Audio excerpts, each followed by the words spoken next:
There is a moment, a very specific, almost indescribable moment that happens when a man finds himself completely undone by a woman. Not by her appearance alone, though that certainly plays a role. Not by her words, though they linger long after she has left the room. It is something deeper. Something that lives underneath the surface of everything she does, everything she says, and everything she chooses not to say. It is something that younger women, for all their beauty and energy, have not yet had the time to develop. And when a man encounters it, something inside him shifts, something primal, something he cannot easily explain to his friends, cannot easily dismiss, and absolutely cannot forget. This is not a story about manipulation. This is not a guide to tricks or traps or psychological games designed to hook a man's attention and reel him in against his will. What you are about to hear is something far more powerful than any of that. It is the truth about what happens inside a man's heart and mind when he encounters a woman who has done the deep work of becoming herself. A woman who has lived through enough seasons to know her own worth. A woman who carries herself in a way that speaks volumes without uttering a single word. If you are a woman who has crossed into that remarkable territory of life, that beautiful, confident, richly textured space that some people call middle age, that others call the prime of womanhood, then what you are about to discover may change the way you see yourself forever. And if you already know some of this, if you already carry these qualities within you, then let this be your reminder. Let this be the voice that tells you, on the days when the world tries to convince you that your best years are behind you, that nothing could be further from the truth. Because the secret that most people are not talking about is this. Older women hold a kind of power that is completely unlike anything else in the world of attraction and connection. And today, we are going to break it down. We are going to go deep into the 4 specific things that older women do, sometimes intentionally, sometimes completely naturally, that drive men absolutely crazy. Not crazy in the chaotic, unstable sense. Crazy in the most beautiful sense of that word.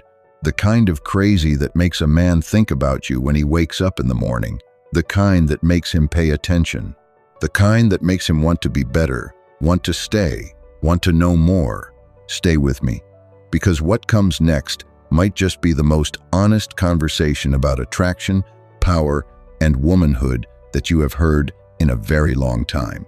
Welcome to the Heart Compass, the channel where we navigate the most important terrain of all, the landscape of love, connection, and the extraordinary power of a woman who knows herself.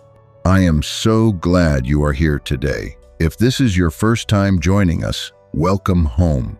This is a space built for women who are living fully, loving consciously, and growing endlessly. And if you have been here before, you already know that we do not do shallow waters here. We go deep, we go real, we go to the places that most conversations are afraid to go. Before we dive into today's content, I want to take a moment to talk to you directly, woman to woman, heart to heart. The world has spent a great deal of time and energy convincing older women that they are invisible, that youth is the currency of attraction, and that once that currency begins to depreciate, so does a woman's desirability, her relevance, her power. Magazines, movies, social media algorithms, all of it seems to whisper the same tired lie, that a woman's value peaks somewhere in her 20s and then begins its long, slow decline. I am here to tell you that is one of the greatest deceptions ever sold to women. And today, we are going to dismantle it completely. The 4 things we are going to explore today are not tactics. They are not strategies you read about in a self-help book and then awkwardly try to perform on a first date. They are qualities, ways of being, expressions of a woman who has done the work, lived the life, and arrived at a place of genuine power. And when a man encounters these qualities in a real, living, breathing woman, something happens to him that he did not see coming. Now, before we go further, I want to ask you to do something. If you have ever felt invisible, overlooked, or told that your best years were behind you, if this channel has ever given you something to hold on to, a new perspective, a moment of recognition, or a breath of fresh courage, please take a second right now and hit that like button. It sounds like such a small thing, but it means the world to us here. It tells the universe and the algorithm that this kind of content matters, that conversations about real women and real power deserve to be heard. And while you are at it, please subscribe to the Heart Compass if you have not already done so. Hit that notification bell so you never miss a new video. We release new content regularly, and every single episode is crafted with care, depth, and you in mind. Share this video with a woman in your life who needs to hear it today. You might not even realize how much someone in your circle is starving for exactly this message. And if this channel has truly touched your heart, if something we have said here has changed something in you, please consider showing your support with a super thanks. It is a beautiful way to say thank you, and it helps us continue creating the content that you come here for. Now, let us begin. Let us talk about the 4 things that older women do that make men absolutely crazy in the most magnificent way imaginable. Thing 1. She has stopped performing and started being. There is a particular kind of exhaustion that comes with performing, not the exhaustion of physical labor, though that has its own weight. This is the exhaustion of the self. The deep, bone-level tiredness that comes from spending years, sometimes decades, shaping yourself to fit what you believe other people want you to be, softening your opinions to avoid conflict, shrinking your accomplishments to avoid intimidation, laughing at things that are not funny, agreeing with things you do not believe, presenting a carefully curated version of yourself to every room you walk into, hoping that this version will be loved, accepted, approved of, chosen. Most young women are performing. They may not even know they are doing it. It is so deeply embedded in the way we are socialized, so thoroughly woven into the fabric of what it means to be a woman in this world, that it feels like simply existing. You learn early that certain qualities are rewarded and certain qualities are punished. You learn that seeming too confident is arrogance, but seeming too unsure is weakness. You learn that caring too much makes you desperate, but not caring enough makes you cold. You learn to walk this impossible tightrope, constantly adjusting your performance based on the audience in front of you, hoping to find the perfect balance that will make you worthy of love. And then, if you are lucky, and make no mistake, this is a kind of luck that is earned through pain, through loss, through years of hard-won self-knowledge, something shifts. The performance ends. Not all at once. Not in a dramatic scene where you rip off a mask and announce your liberation to the world. It happens slowly, quietly, in moments you barely notice. You stop apologizing for having an opinion. You stop pretending to like things you do not like. You stop making yourself smaller to make someone else feel bigger. You stop. And in that stopping, something extraordinary happens. You begin to actually be yourself. And that authentic, unperformed, unfiltered presence is one of the most powerfully attractive forces a human being can radiate into the world. Men feel it immediately. They may not be able to articulate it, especially in the beginning. They might say something like, "There's just something about her," or "She's different from other women I've met," or simply, "I don't know. I can't stop thinking about her." What they are responding to is authenticity. Real, unmanufactured, deeply human authenticity. The kind that only comes after a woman has survived enough of life to stop being afraid of what people think. Let us think about this from a man's perspective for a moment, because understanding what a man experiences when he encounters this quality can be genuinely illuminating. Men, particularly men who have also done some growing, some maturing, some becoming, are navigating their own version of the performance trap. They have spent years learning to perform strength, to perform confidence, to perform certainty, even when they feel none of those things.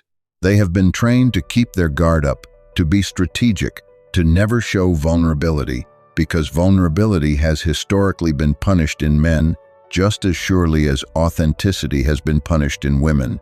And then they meet a woman who is simply, genuinely, powerfully herself. A woman who is not performing for them. A woman who says what she means and means what she says. A woman who does not pretend to be fine when she is not fine. Who does not fake enthusiasm for things that do not move her. Who does not construct an identity designed to appeal to the broadest possible audience. A woman who has opinions and shares them, preferences and honors them, boundaries and enforces them. Not aggressively, not defensively, simply, naturally. The way a person acts when they have nothing to prove and nothing to hide. Something in a man's nervous system responds to this. It is like a signal he has been waiting for, because when a woman is being real, she gives him permission to be real too. And for many men, that permission is something they have been starving for. The ability to drop the performance, to just be a person with another person, without the constant calculation of how to seem, how to appear, how to be received. This is why the women who have stopped performing are so magnetic. It is not just that they are attractive in some abstract sense. It is that they create a relational space that most people have never truly experienced. A space where pretending is not required, where the real thing, whatever it is, messy and complicated and beautiful and flawed, is welcome. And in that space, men feel something they often cannot name but desperately crave: safety. Not physical safety, but the deeper kind, the safety of being truly seen. Now let us talk about how this plays out in practice, because the absence of performance looks very different depending on the woman, and it is worth painting a few pictures to make it concrete. An older woman who has stopped performing does not shrink in conversations. She does not hedge every opinion with 100 qualifications designed to soften the blow of having a thought. When she believes something, she says so. When she disagrees, she says that too, respectfully, thoughtfully, but clearly. There is a groundedness to her conversational presence that is palpable. She does not fill silence with nervous chatter. She does not over-explain herself. She does not apologize for existing in the space she occupies. When she is interested in someone, she shows it, but she shows it honestly, proportionally, without the manufactured over-enthusiasm that sometimes characterizes early attraction. She does not put on the full performance of fascination because she wants to be liked. She is genuinely curious, or she is not, and it shows either way. And paradoxically, this honesty makes her interest more valuable. Because when she leans in, when her eyes light up, when she laughs, you know it is real. You know she is not performing delight to keep the evening pleasant. She is actually delighted, and that realness is intoxicating. She does not manufacture mystery by being deliberately distant or withholding. Her mystery is simply the natural mystery of a fully formed human being, the sense that there are depths to her that you could spend a lifetime exploring and still not reach the bottom. That mystery does not come from performance or strategy. It comes from having actually lived, from having layers that only time and experience can create. She is also comfortable with silence. This is something that often surprises people, but it is enormously significant. The capacity to sit in comfortable silence with another person is one of the clearest markers of genuine ease in one's own skin. A woman who is performing has to fill every quiet moment because silence feels dangerous. It might reveal that she is not as interesting as she has been pretending to be. But a woman who has stopped performing knows that silence is not a threat. It is a form of intimacy, and men feel this. They feel the difference between a woman who is talking to fill space and a woman who is present in the space without needing to fill it. There is also something that happens to a woman's physicality when she stops performing. The way she moves changes. The way she holds herself changes. There is a settledness to her body, a lack of the constant micro-adjustments and self-monitoring that characterizes a woman who is always aware of how she is being perceived. She moves through the world with a kind of ease that is enormously appealing. Not the ease of someone who has given up caring about how they appear, that is a different thing entirely. The ease of someone who is simply comfortable in their own body, their own presence, their own existence. This is particularly interesting because there is a common cultural narrative that older women should feel less comfortable in their bodies, not more. The narrative says that younger bodies are more beautiful and therefore more worthy of comfort and confidence. But lived experience often tells a different story. Many women report that they have never felt more at home in their bodies than they do in their 40s, 50s, and 60s, because those bodies belong to them in a way they never quite did before. They are not performing their bodies for an audience, they are inhabiting them for themselves. And men notice this. A woman who is comfortable in her skin, whatever age that skin is exponentially more attractive than a woman who is at war with herself. Because the war shows, the discomfort shows. The constant self-evaluation and self-criticism creates a kind of static in the space around a woman that people pick up on, often without understanding what it is. And the comfort shows too. The settledness, the ease, the quiet confidence of a woman who has made peace with her own existence. There is one more dimension to this first quality that I want to explore before we move on, and it is this. When a woman has stopped performing, she has also stopped needing to receive a particular kind of attention to feel good about herself. She does not need constant validation. She does not need him to be impressed, to compliment her, to reassure her that she is enough. She already knows she is enough. And this self-sufficiency of the spirit is perhaps the most magnetic quality of all. Because here is the truth about human attraction that nobody really talks about. We are drawn toward wholeness.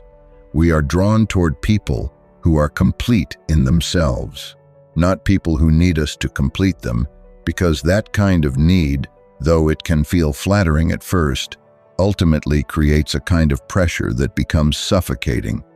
But people who are already whole, already enough, already full, and who are choosing to share their fullness with us, not because they need us to fill a void, but because they genuinely want the companionship, the connection, the joy of knowing us.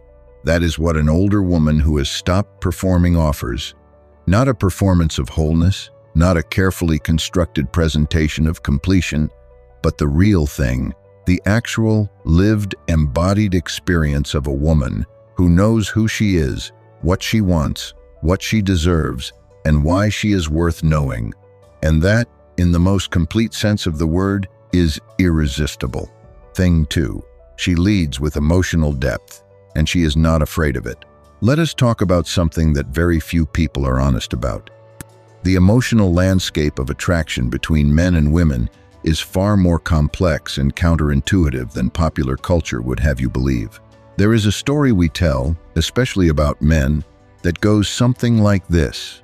Men are frightened of emotional depth. Men run from feelings. Men want easy, uncomplicated, drama-free relationships.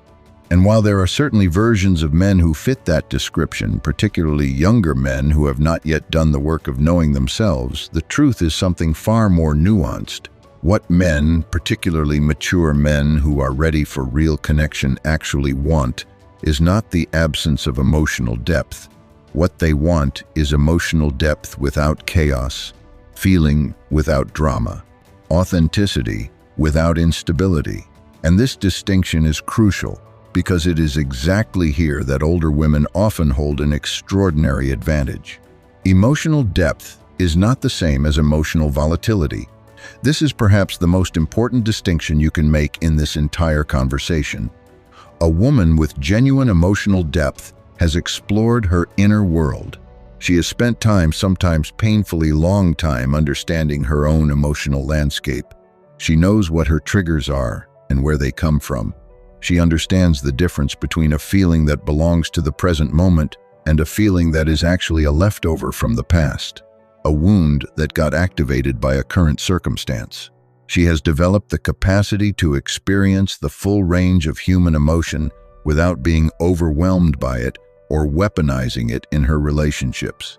Emotional volatility, on the other hand, is what you get when emotions are present but unexamined.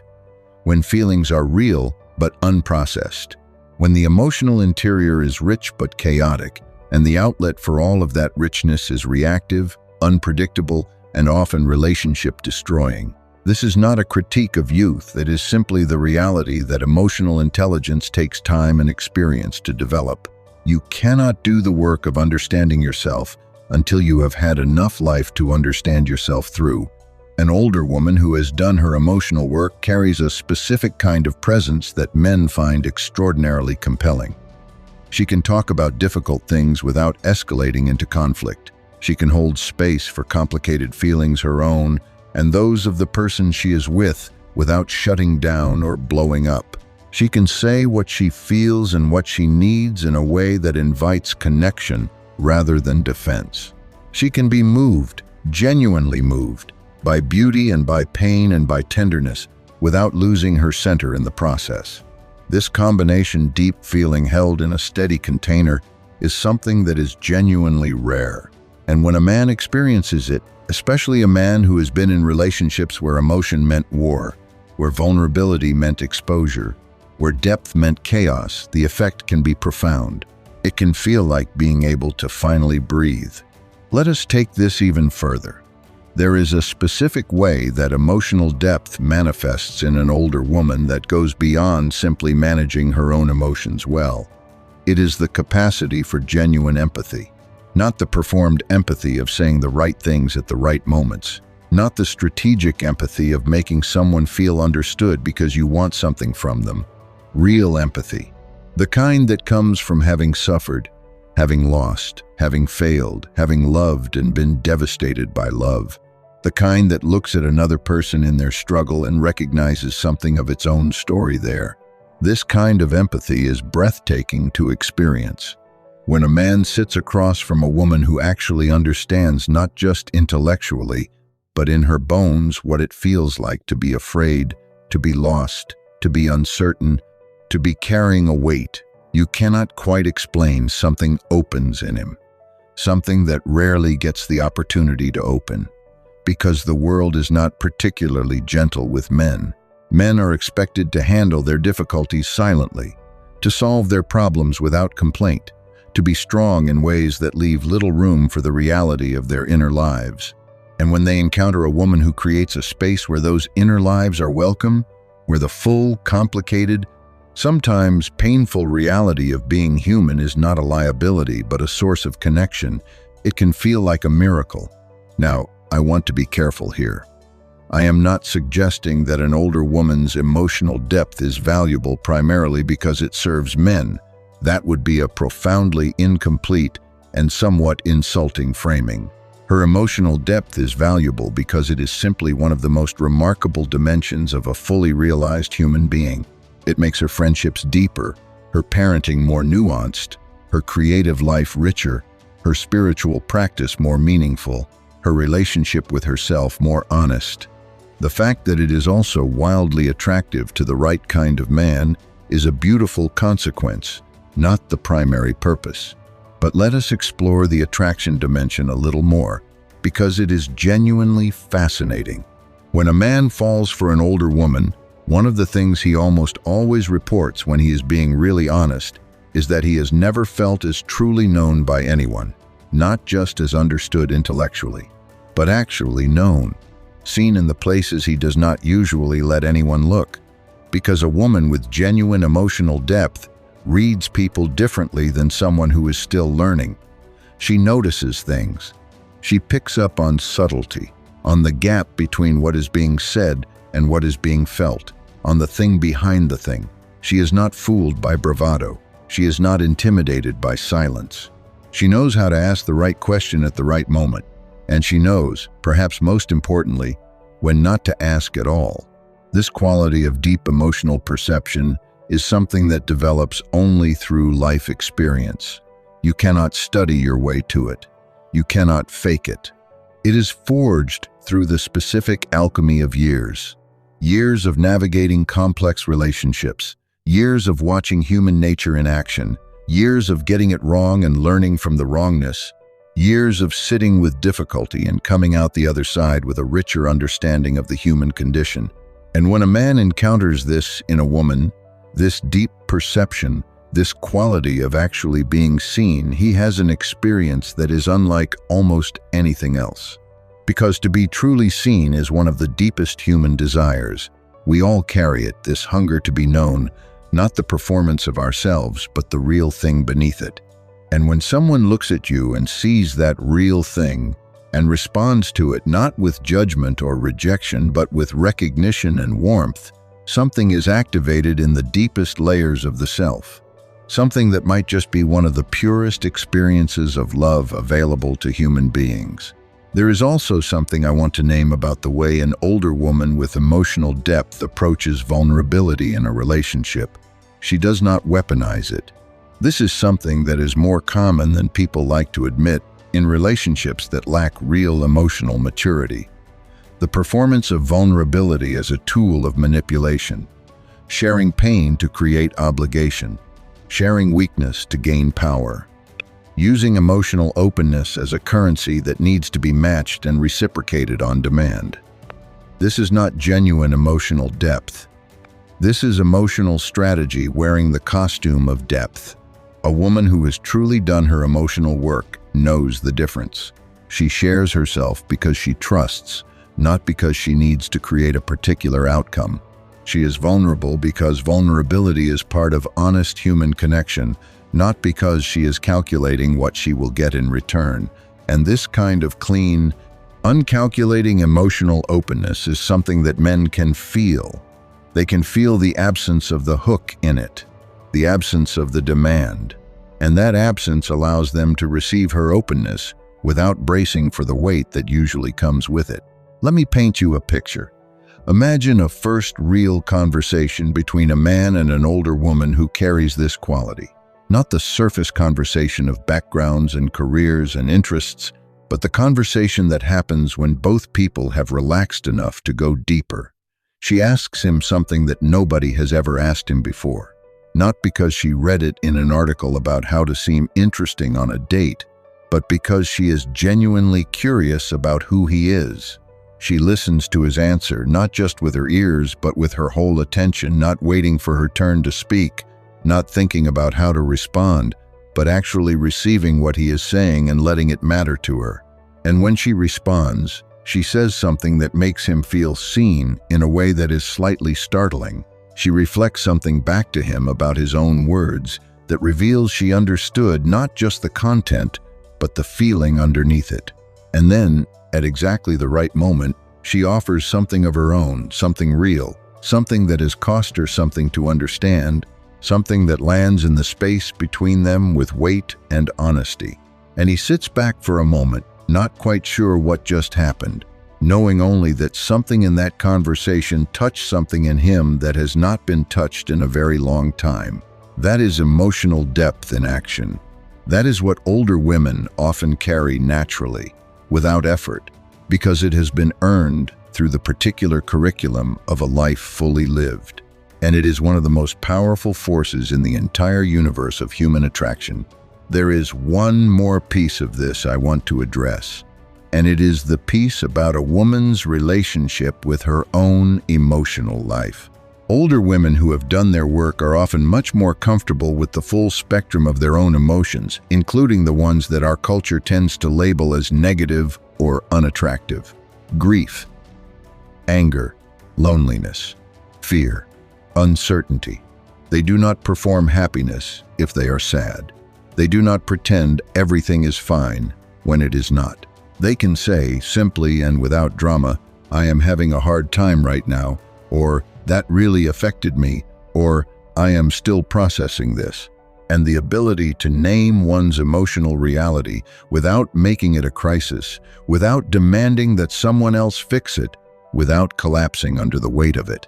That is an expression of profound emotional maturity that is genuinely rare and genuinely beautiful.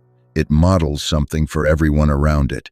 It gives permission for realness, and it makes the relationship safe in a way that nothing else quite can. Because in a relationship where both people can say honestly how they feel, where the emotional climate is not something to be managed or feared, but simply inhabited with honesty and care, real intimacy becomes possible. And real intimacy is what everyone, underneath all their protective layers, is actually reaching for. Thing 3. She has a life, and she is not willing to give it up for anyone.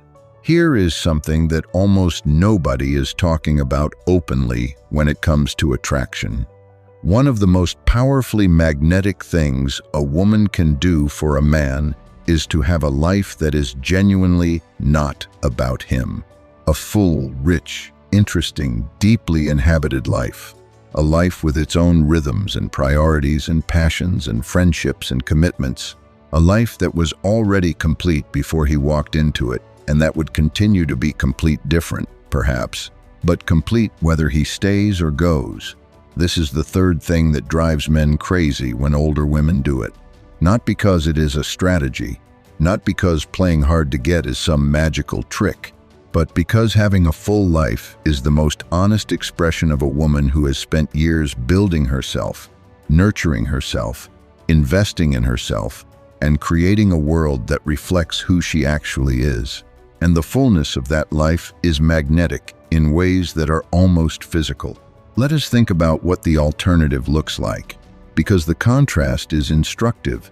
A woman who does not have her own full life, or who abandons it when she begins pursuing a relationship, communicates something to the man she is with, whether she intends to or not. She communicates that she has been waiting, that the relationship is the most important thing in her world, possibly the only important thing, that her happiness is dependent on his presence, his attention, his approval.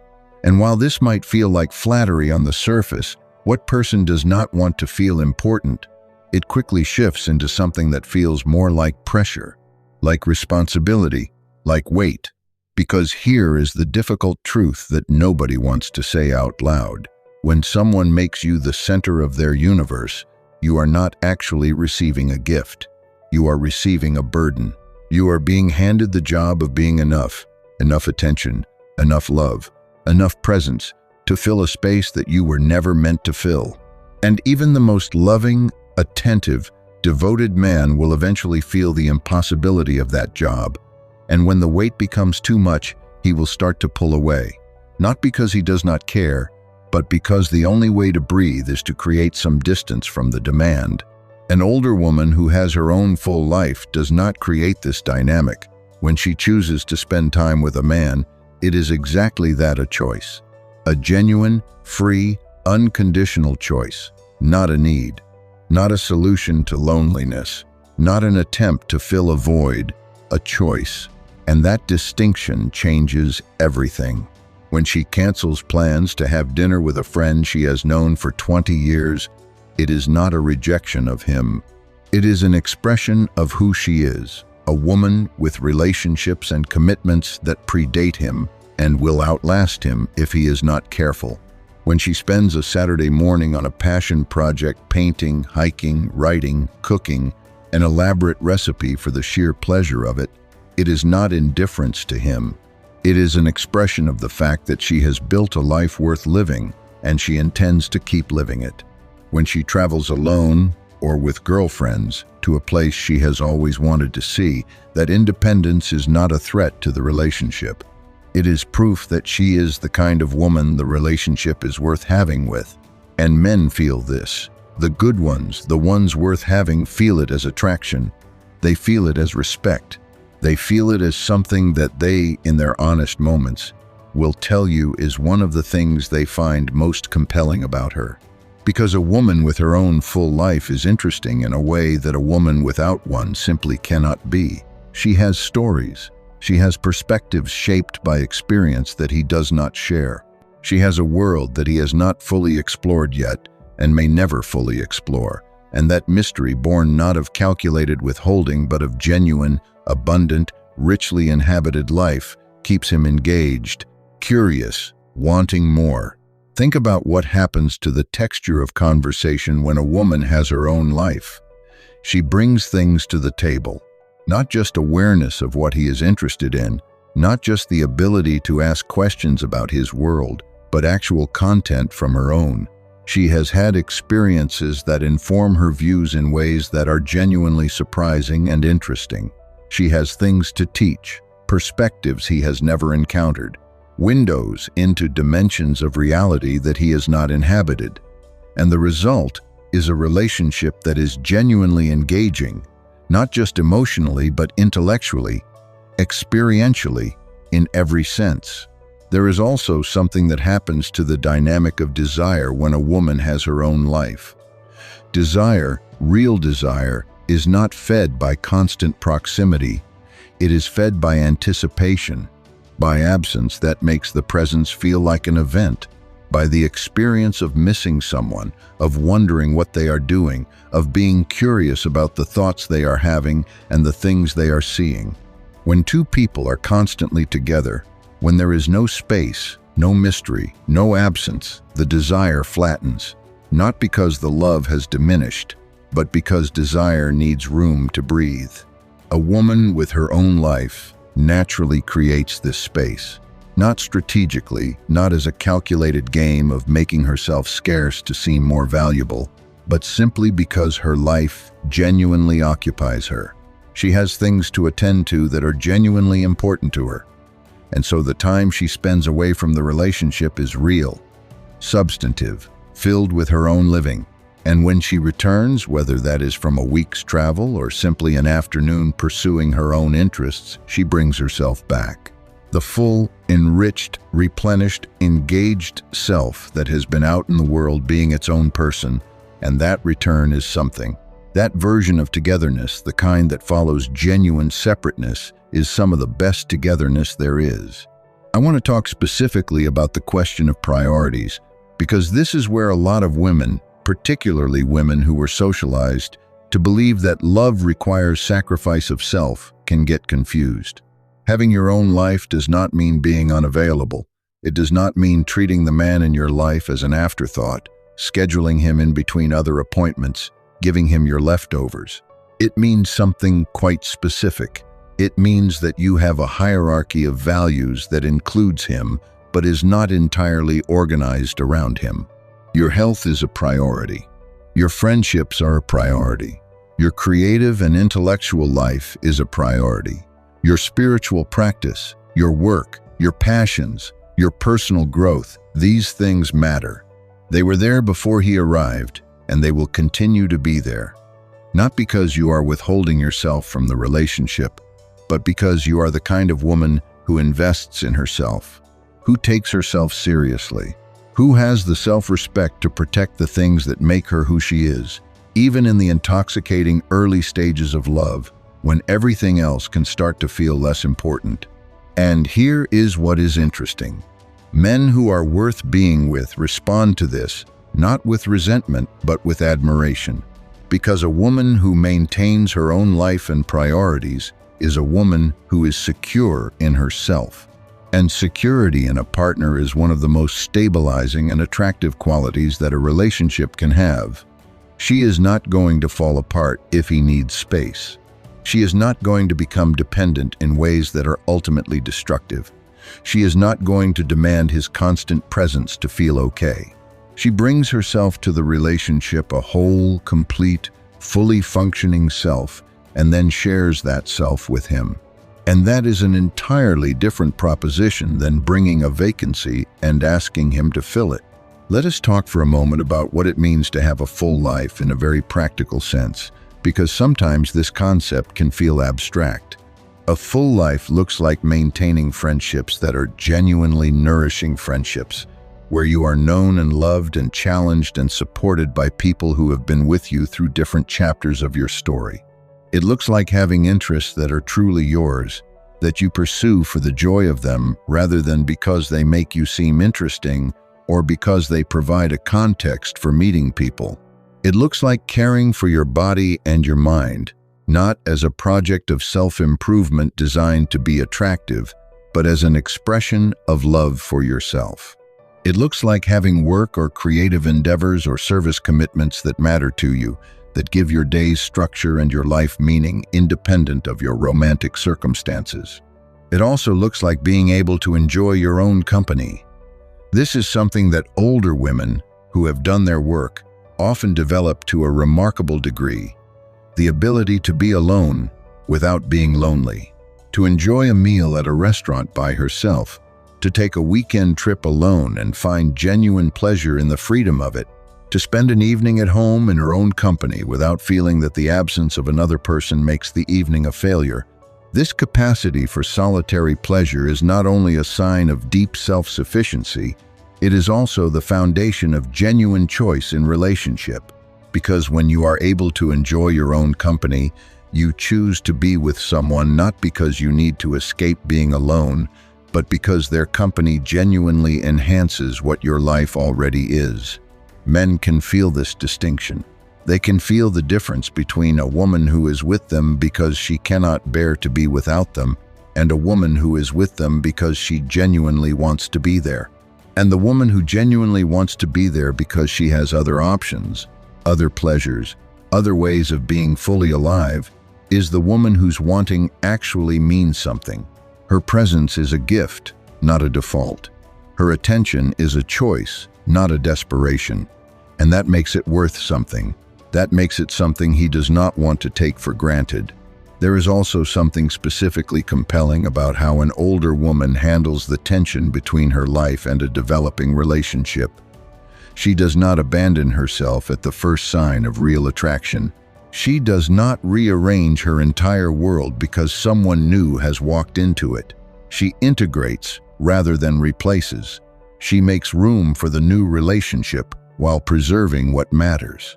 And this integration, this refusal to erase herself in the service of love, is actually one of the most loving things she can do, because it means that what he is loving is actually her. Not a version of her that has been reshaped to fit his life, but the real, whole, fully inhabited person she actually is. Thing 4. She knows how to give and receive tenderness without losing herself. We have arrived at the fourth thing, and in some ways, it is the most tender of all, which is fitting, because tenderness is exactly what we are talking about. There is a particular quality of tenderness that older women carry that is unlike anything else in the emotional vocabulary of human relationship. It is not the tenderness of inexperience, that fragile, trembling kind that has not yet been tested by pain. It is not the performed tenderness of someone trying to seem warm. It is the tenderness of someone who has been broken and has healed. The tenderness of someone who has lost things and has survived the loss. The tenderness of a woman who knows exactly how precious life is, how rare real connection is, how fleeting and beautiful and serious the whole business of loving another human being actually is. This kind of tenderness is quieter than its younger cousin. It does not always announce itself loudly. It does not always wear the dramatic costume of grand romantic gestures or breathless declarations. It lives in small things, in the hand on the arm, in the meal cooked with real care, in the question asked with genuine attention, in the way she listens when he talks about something that matters to him, not because she is performing interest, but because she actually finds him interesting, actually wants to understand what he is thinking and feeling and trying to work out in his life.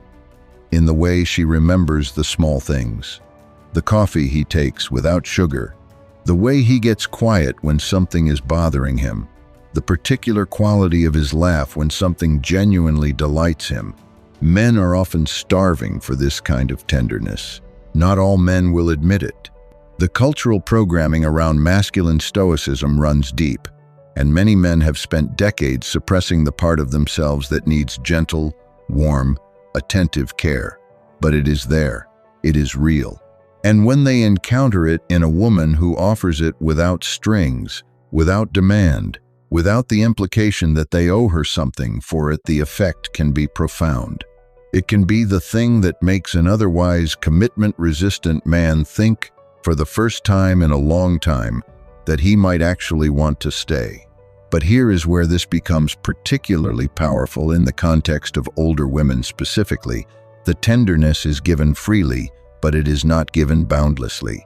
A woman who has lived and learned knows the difference between tenderness and self-sacrifice. She knows the difference between giving from fullness and giving from depletion. She knows the difference between care that sustains both people and care that drains the person offering it. And she has learned, sometimes through painful experience, to give the first kind and to stop when she finds herself sliding toward the second. This is the part that is perhaps the most difficult to understand if you have not experienced it yourself, and the most important. Tenderness without self-loss, care without self-erasure, warmth without the surrender of self. This is the combination that is so rare, so powerful, and so irresistible. Let me explain what it looks like. A woman who has learned to give and receive tenderness without losing herself has clear internal knowledge of what she can give freely and what costs her.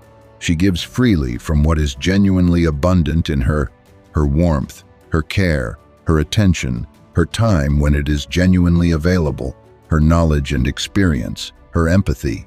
She does not give beyond her actual capacity and then resent the giving.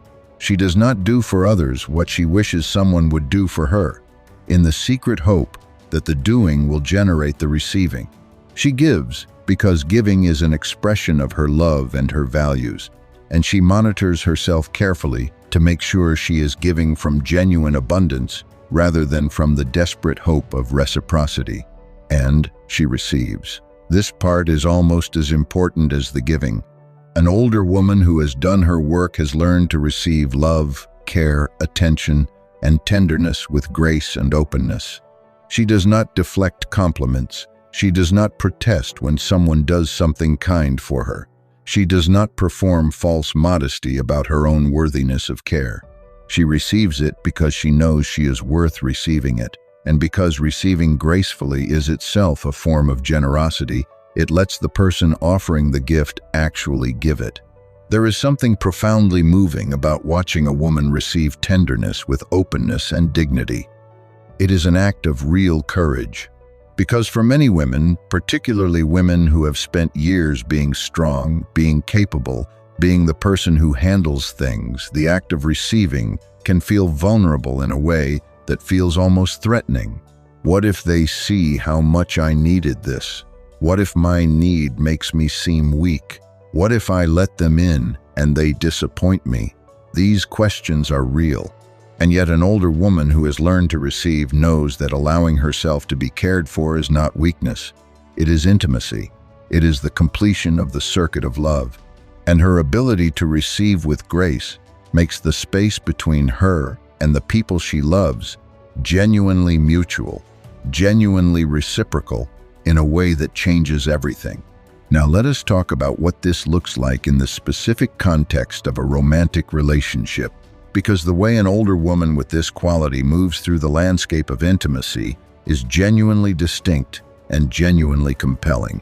She initiates, not in a way that feels like chasing or pursuing or trying too hard, but in the simple, honest, unafraid way of a woman who knows what she wants and is comfortable expressing it. She reaches out first, sometimes. She sends the message when she is thinking of him. She makes the plan.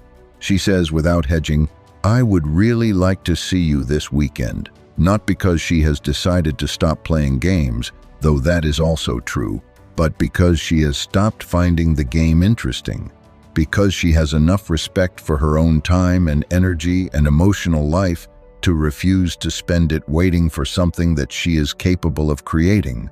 She is warm without being clingy, affectionate without being suffocating, interested without being dependent. She can express her feelings clearly and then release the expectation of a particular response.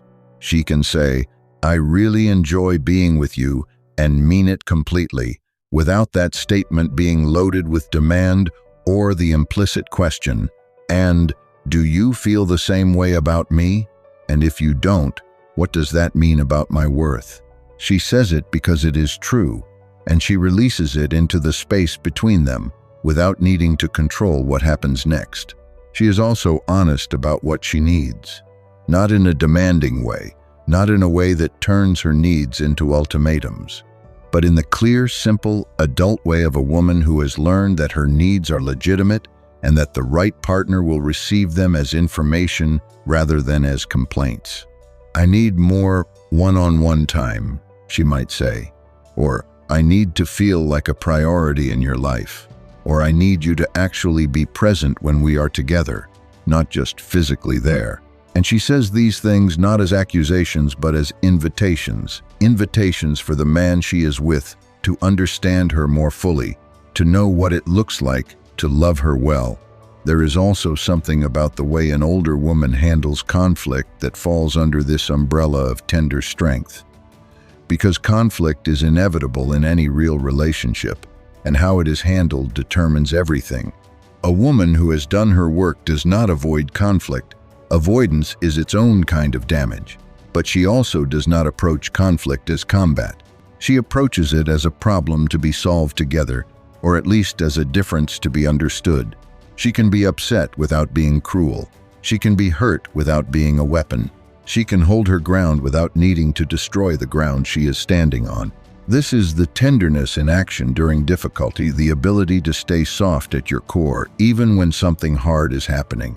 To stay curious about the other person's reality, even when you are feeling your own pain. To prioritize the relationship not over her own truth, never that, but alongside it. To hold both things at once. This hurt me and I still care about you. I am angry and I still want to find our way through this together. I need something different from you, and I believe you are capable of it. Men who encounter this during conflict, who have the experience of fighting with a woman who can be real and vulnerable and honest about what is wrong without losing her love for them in the process, often describe it as one of the most profound experiences of their relational lives. Because most conflict in most relationships involves some degree of weapons, some degree of punishment, some degree of the message, "I will withdraw my warmth until you comply." And a woman who fights without weapons, who stays warm at her core even in the cold of conflict, is doing something that very few people are able to do. And it is, in the deepest sense, one of the most loving things a person can offer another person. Finally, I want to talk about the tenderness that older women offer to the experience of time itself, to impermanence, to the reality that nothing lasts forever, including this beautiful thing that is happening between two people. A woman who has lived long enough to know loss, real loss, the loss of people and possibilities and versions of herself she thought she would always be, carries an awareness of impermanence that does not make her love less, but makes her love differently, more consciously, more deliberately, more gratefully. She does not take the good moments for granted. When something beautiful is happening, when the evening light is perfect and the conversation is easy and she feels happy in a way that is simple and real, she is present for it, fully present. Not half in the moment and half in her head calculating the future, not distracted by worry about what comes next or whether it will last. She is here, in this, savoring it for what it is right now. And a man who is loved by a woman who loves this way, who is fully present with him when she is with him, who is genuinely here in the moment rather than projecting onto the future or dragging in the past, has the experience of being truly met, truly encountered, in the full, beautiful, temporary, miraculous now of a particular moment in two particular lives. And that experience of being fully met by someone who knows how rare and precious that meeting is one of the deepest forms of tenderness that exists. This is the fourth thing, the tenderness that has survived everything life has thrown at it. The warmth that has been tested by loss and found to be real, the care that is given freely from genuine abundance, the love that is present and grateful and clear-eyed about its own preciousness, and the strength, always the strength that holds the self intact even in the midst of the most generous, most open-hearted loving. Because she has learned, finally and completely, that loving someone else and loving yourself are not opposites, they are the same project. And only when you do both fully, when you love from wholeness, from fullness, from the deep well of a life fully inhabited, can love actually do what it was always meant to do. Deeper exploration, the intersection of all four. What I want to do now is something that I think will add real depth to everything we have explored today. I want to look at how these four qualities interact with each other, because they are not actually separate, isolated qualities. They are aspects of a single, unified way of being.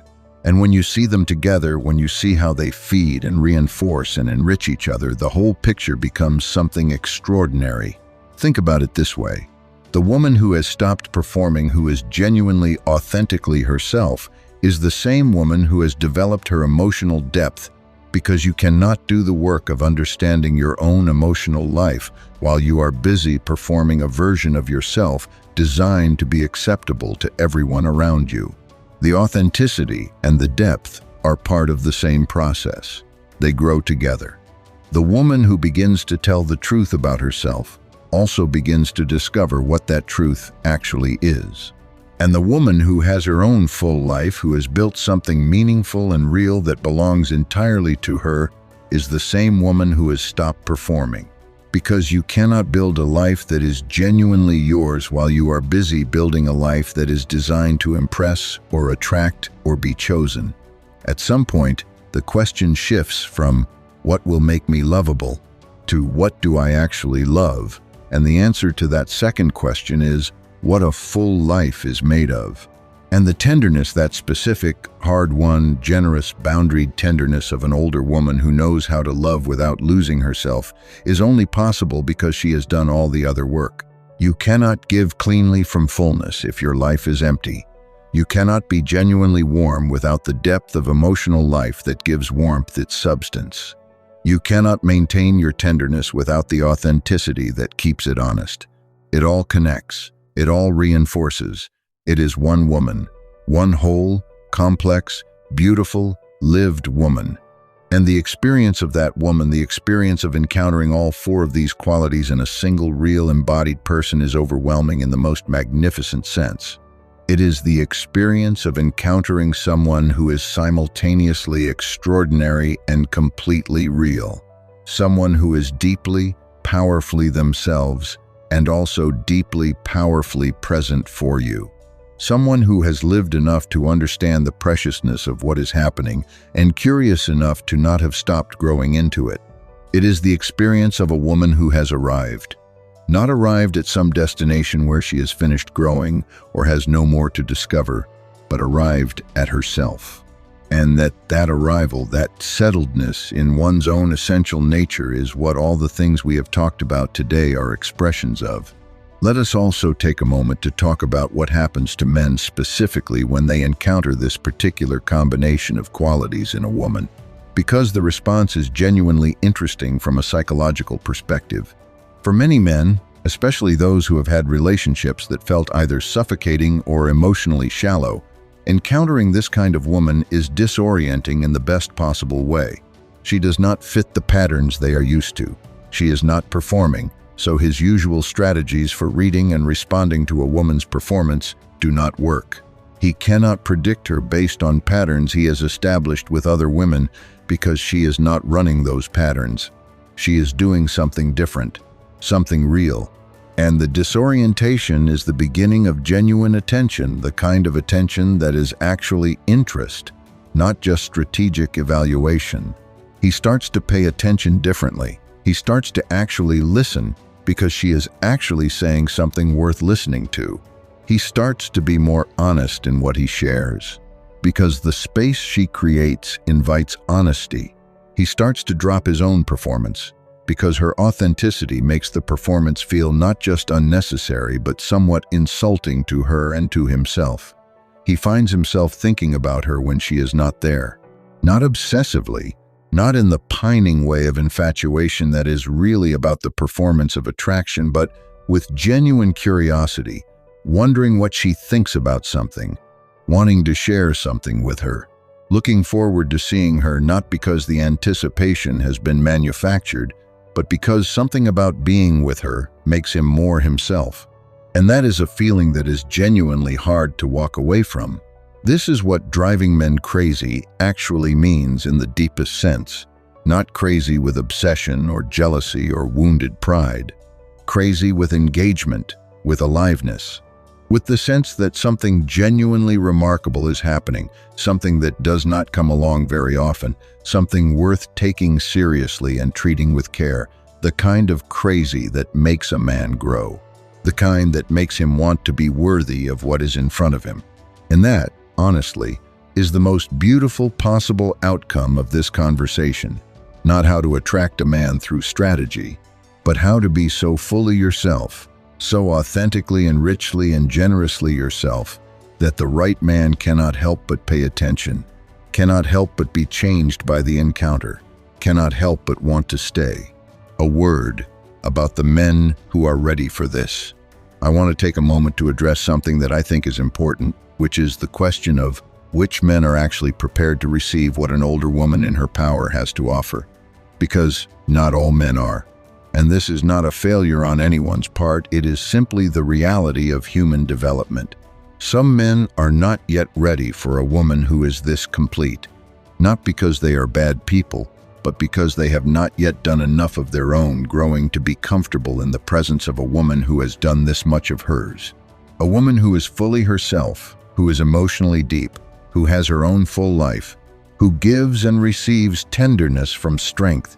She can feel threatening to a man who is still in the early stages of his own development.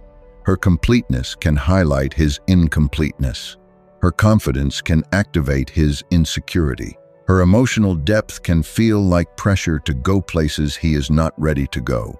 And here is what an older woman in her power knows. This is not her problem to solve. She does not make herself smaller to make him more comfortable. She does not hide her completeness to soothe his inadequacy. She simply recognizes with compassion but without self-sacrifice that he is not the right person for this particular chapter of her life. And she moves on, with her warmth intact, with her self-respect intact, with her fullness intact, looking for the person who is ready to meet her where she actually is. Because those men exist, men who have done enough of their own work to be genuinely excited, rather than threatened, by a woman who is fully herself. Men who want to be with someone who challenges them not through manipulation or difficulty, but through the sheer fact of being genuinely remarkable. Men who have the security in themselves to adore a woman's independence without feeling diminished by it.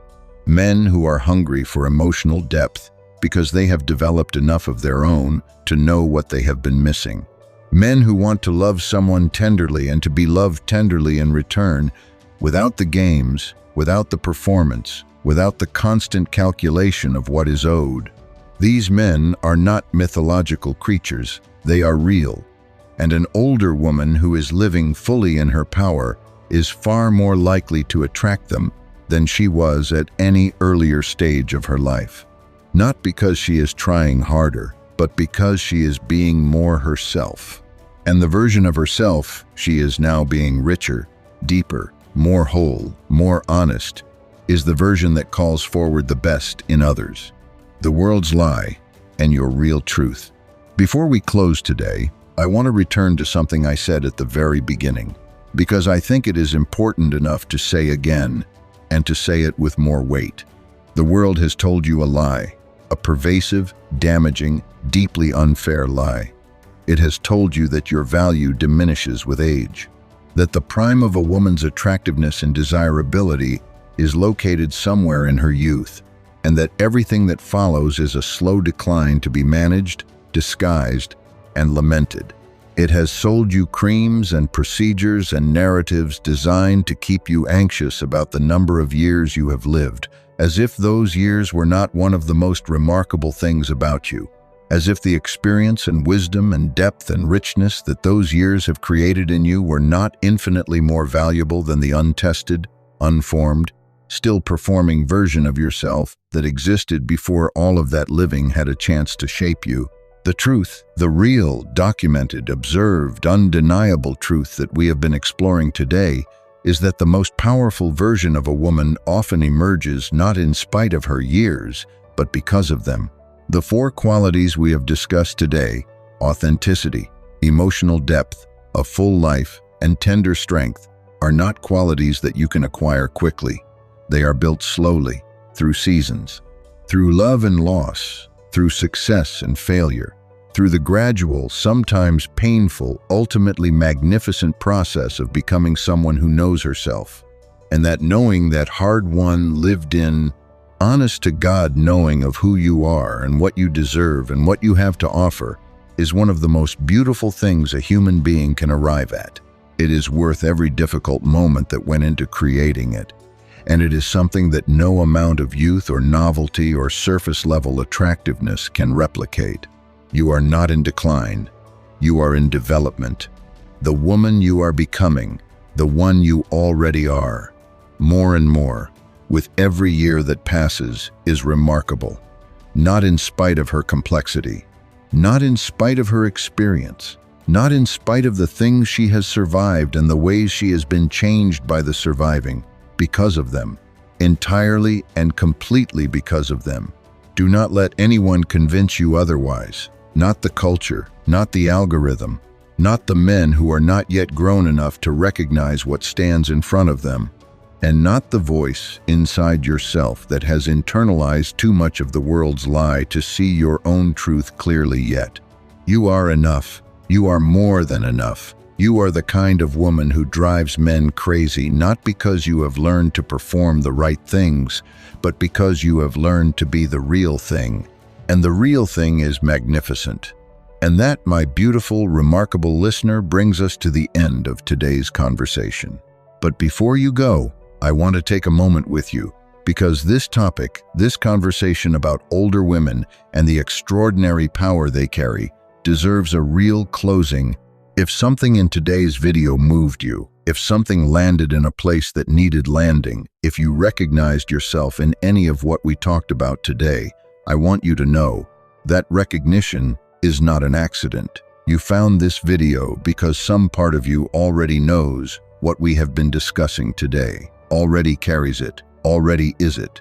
Sometimes we just need someone to say it back to us so we can hear it clearly. Please, if you got value from this video today, take 5 seconds right now and hit the like button. It is such a small gesture and it means so much. It tells the platform that this content matters, and it helps us reach more women who need to hear this message. If there is someone in your life, a friend, a sister, a mother, a colleague who you think would benefit from this conversation, please share the video with her. Right now, while it is fresh, that act of sharing might be more meaningful to her than you can imagine. And if you are not yet subscribed to the Heart Compass, now is the moment. Click subscribe and then click the bell so you are notified every single time we put out new content. We create these videos for you with research, with love, with genuine care for the real, complex, powerful women who find their way here. Being part of this community means being part of a conversation that is honest, deep, and unapologetically committed to your flourishing. If this channel has given you something that has genuinely mattered, if a video here has changed the way you see yourself, helped you navigate a difficult moment, given you language for something you could not quite put into words before, please consider supporting us with a super thanks. You will see that option right beneath this video. It is a direct, heartfelt way of saying, I see what you are doing here, and I want you to keep doing it. And I promise you, every single super thanks is received with genuine gratitude. Today's conversation has been about 4 things that older women do that make men absolutely crazy. But really, it has been about something much simpler. It has been about the extraordinary power of becoming yourself, of doing the work, of living fully and honestly and with your whole heart, of refusing the world's lie and choosing your own truth instead. You are not too old. You are not too much. You are not past your prime. You are arriving at your prime right now, in this very moment, with every breath you take and every choice you make to honor who you actually are. Come back soon. We have so much more to explore together. Until then, keep following your heart compass, because it always knows the way. Take care of yourself, and remember, you are extraordinary.